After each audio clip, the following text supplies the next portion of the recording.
The sun was high and bright, but Patty Dole felt cold inside. She drove slowly along the empty road outside Belen, New Mexico, squinting into the heat. Tara was supposed to be home by noon. Tara always came home. But today, the clock kept moving, and Tara did not. Patty pulled over and stepped out onto the hard ground. The air smelled like dust and warm grass. The road was quiet except for the sound of Patty's own breathing. Then she saw something shining near the edge of the pavement. Plastic pieces, black and silver. Patty's hand started to shake as she walked closer. She bent down and picked up a broken part of a Sony Walkman. Tara's Walkman. Tara loved riding with music because it made the long road feel like a movie. A few feet away, a cassette tape lay in the dirt. The ribbon was pulled out like thin, dark hair. Patty's stomach turned. "Tara?" she called, even though she knew her daughter could not be far enough to miss that voice unless something was very wrong. Patty looked down the road. Nothing moved. No bicycle. No teen girl in a bright shirt. No friendly wave. Just a road stretching on and on like it could swallow secrets. She grabbed the broken Walkman piece and ran back to her car. Her fingers felt stiff on the steering wheel. She drove faster now, stopping again and again, searching the ditches, the shoulders, the dry little paths that led into the brush. Every minute felt louder than the last. Finally, she turned back toward town. Her mind raced with questions she did not want to ask. What if Tara fell and hit her head? What if a car clipped her bike? What if someone stopped, not to help, but to take? Patty went straight to the police. Her words came out fast and messy. "My daughter's gone. She went riding. She's not back. I found her Walkman broken on the road." Officers began to search. People joined in. Cars drove up and down State Road 47. Someone said they had seen a young woman on a bike earlier that morning. Someone else said they noticed a light-colored pickup truck behind her, like it was following too close. Patty held on to that small detail like it was a string in a dark room. A truck, a shadow, a clue. Then the worst part came. Hours passed. Then evening. Then night. And Tara's bicycle was still missing. Patty sat at home, staring at the phone. Every ring made her jump. Every quiet second made her heart sing again. Outside, the world kept moving like nothing had happened. But Patty knew her family's life had just cracked in two. And far away, farther than Patty could imagine, something else waited in the future of this case. A single photograph. A picture that would make people gasp, argue, and shiver for decades. A picture that might show Tara. Or might not. And when that photo finally appeared, it would raise one question so scary that it still is no answer. If that girl was Tara Calico, where had she been taken? But that was later. Before the broken Walkman. Before the rushing cars and flashing lights. Before the endless guessing. There was a normal morning, the kind that begins like any other day. Tara Calico woke up on Tuesday, September 20th, 1988, in the small town of Belen. She was 19 with big plans and a busy mind. She was a college student. She had friends. She had a boyfriend. She had routines that made her feel safe. One of those routines was her bike ride. Tara liked the road because it gave her space to think. She rode the same route so often that she could probably close her eyes and still know every turn. She usually left around 9:30 in the morning, when the sun was warm but not too harsh. Her mom, Patty, had sometimes ridden with her, but not anymore. Patty had felt uneasy lately, like a driver had been watching them, like the same vehicle showed up too often at the wrong moments. Patty had warned Tara to be careful.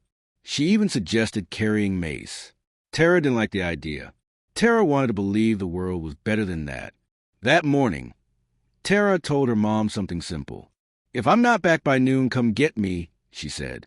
She had plans to play tennis at 12:30, and she didn't want to be late. Patty watched her daughter get ready. Tara checked her tires. She adjusted her headphones. She clipped her Walkman on, ready for music. Then Tara rolled out, the bicycle tires humming softly against the road. At first, everything was calm. A few neighbors saw her and thought nothing of it. A young woman exercising. A normal ride. But as Tara pedaled farther from town, The road open wide and empty, with long stretches where no one could hear you call for help. And somewhere behind her, an engine's sound grew closer, steady and slow, like a vehicle that wasn't trying to pass. Tara glanced back once. A light-colored pickup truck was there, riding too close. And it did not fall back.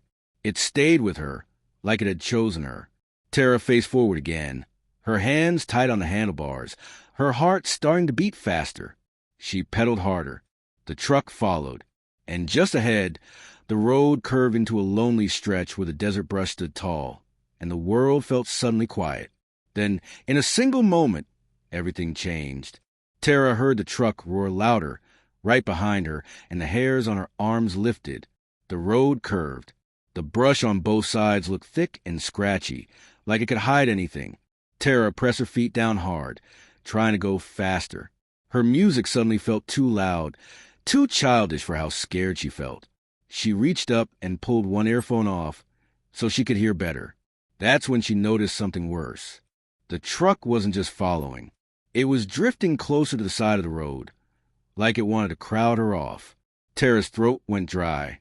"Stop it," she whispered, even though no one could hear her. She moved closer to the white line, trying to give the truck space to pass. But it didn't pass. It stayed right there, like it was playing a mean game. Then, without warning, the truck surged forward. Tara wobbled. Her front tire hit loose gravel. The bike shook under her, like it had turned into something wild. Tara's breath caught, and then she felt the world tip. The handlebars jerked. Her bike slid. Tara fell hard onto the dirt shoulder. Dust burst up around her face. Her Walkman snapped loose and skidded, the tape popping out. For one small second, everything went quiet except for Tara's quick, frightened breaths. She pushed herself up on her hands. Her knees stung. Her palms burned. But she was alive. The truck rolled to a stop ahead of her. A door opened. Tara froze. She couldn't see the driver clearly, only a shape moving, a shadow stepping down. Her mind screamed at her to run, but her bite was tangled. Her body felt slow, like it didn't trust itself. She grabbed the nearest thing, her bike frame, and pulled. The wheel turned the wrong way. The chain clicked. The bike refused to cooperate. Footsteps crunched on gravel. Tara looked up, and fear hit her so hard it felt like a wave. Two voices. Not one. There were two people.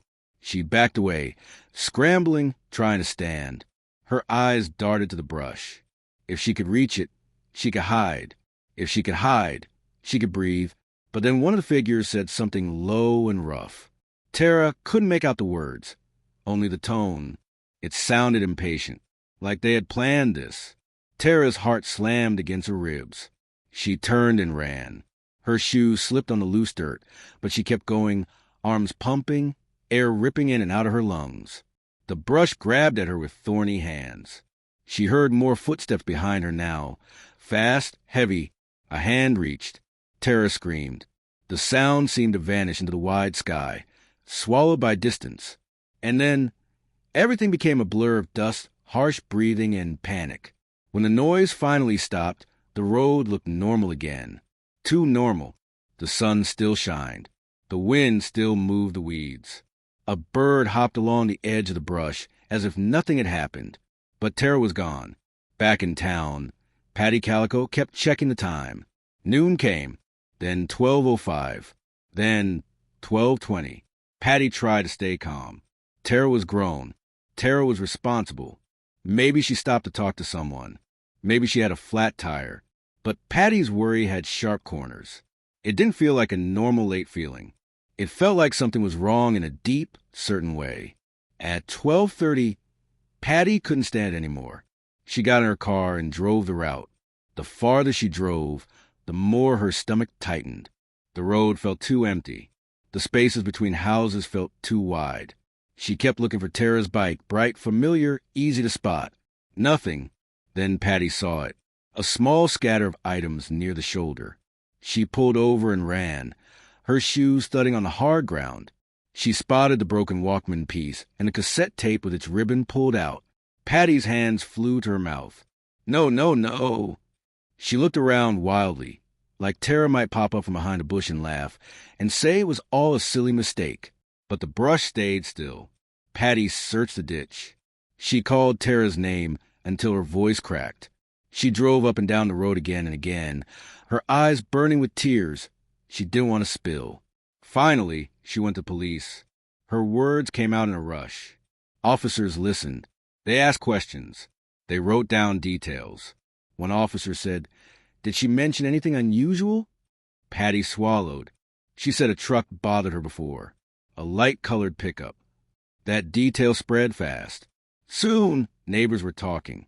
Friends were calling. People gathered at the Calico home to offer help and food and hopeful words that didn't quite fit the fear in the room. Searchers went out along the road. They walked through brush. They checked ditches and fields and side paths. Dogs sniffed the ground. Flashlights swept across the desert at night. Patty barely slept. Every time the phone rang, her whole body jumped. Every time it didn't ring, her thoughts grew louder. Days passed, then weeks. Still no Tara.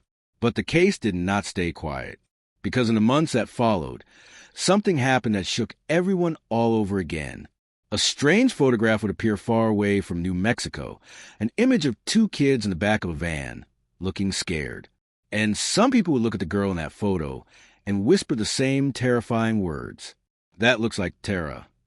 And when Patty finally saw the picture, her hands began to tremble because the girl's face, the hair, the shape of her eyes, it was close, too close. And Patty could only think one thing as the room spun around her. What if Tara was still alive and calling for help from somewhere no one could see? The photograph showed a girl and a boy lying in the back of a van. Their hands looked tied. Their mouths looked covered with tape. The girl had dark hair and wide eyes.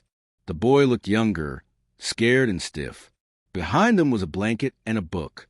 When Patty Calico saw the picture, her knees felt weak. The girl's face looked so much like Tara.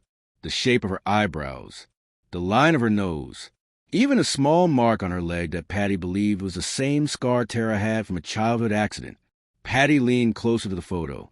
Her heart pounded so loudly she could hear in her ears. "She's alive," Patty whispered. "That's my daughter."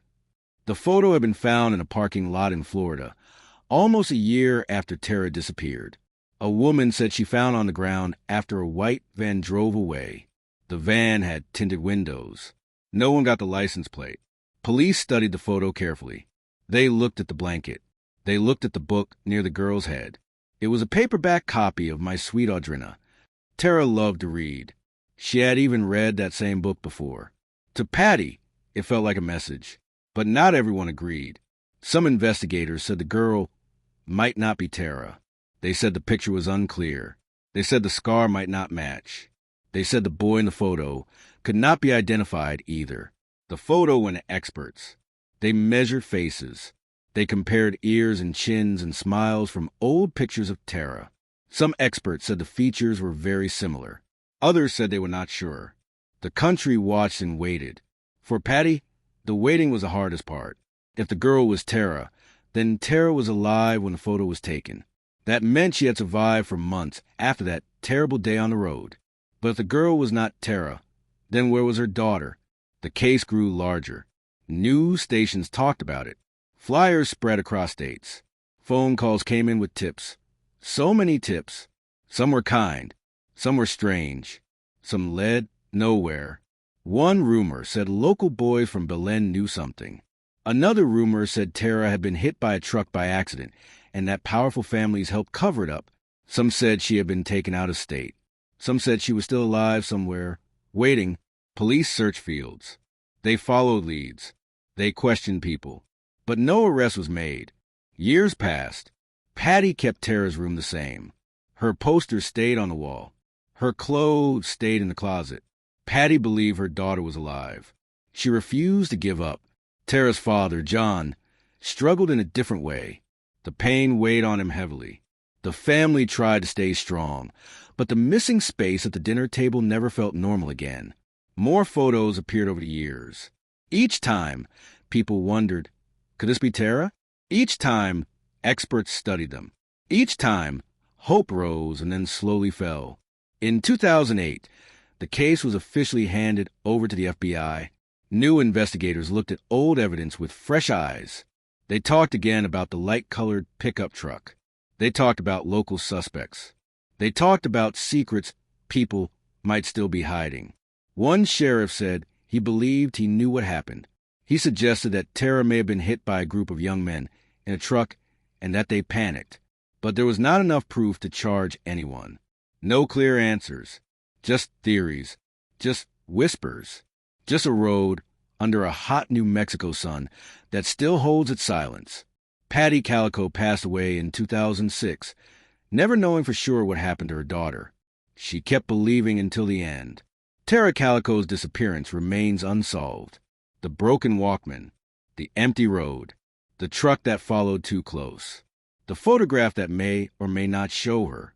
Somewhere between those pieces lies the truth. And maybe, even now, someone knows more than they have ever said.